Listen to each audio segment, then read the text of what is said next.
Rumagas ang baha sa isang subdivision sa Antipolo, Rizal matapos bumigay ang pader ng isang private property roon. Balita hatid ni Bea Pinlac. Nagkukumahog sa pagtakbo ang mga residente ng isang subdivision sa Barangay San Jose, Antipolo, Rizal mag-aalas 8 kagabi. Ilang segundo lang ang lumipas, bigla nang rumaragasang baha. Nagmistulang ilog ang mga kalsada sa lakas ng daloy ng tubig.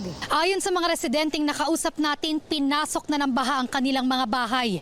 Hindi naman daw ito gaano nagtagal, pero ang iniwan itong bakas, putik at basura. Nataranta na kami. Ginawa namin, pinagtataas na lang namin sa mataas na lugar yung mga gamit namin. Actually, yung iba po, medyo nag-iba po yung bahay nila, yung mga sasakyan, naapektuhan din po. Tinangay din po yung mga motor dahil sa lakas po ng volume ng tubig. Ang ilang residente, inabot na ng madaling araw sa paglilimas ng putik at basura sa bahay nila. Naperwisyo rin pati mga maliliit na negosyo tulad ng tindahan ni Nanay Zephora.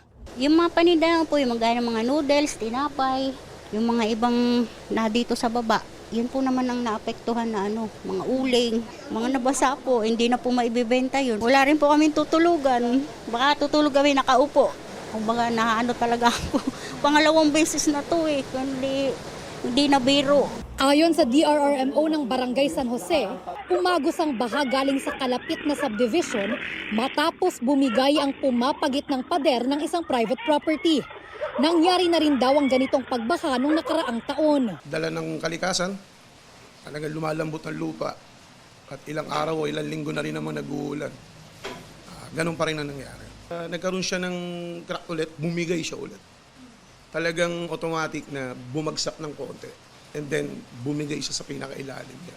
Walang naitalang sugatan sa pagbaha.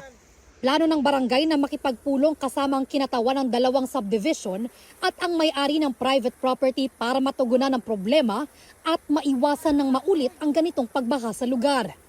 Sinusubukan pa namin kuhanin ang panig ng kinatawan ng kalapit na subdivision at ng may-ari ng private property. Bea Pinlac, nagbabalita para sa GMA Integrated News.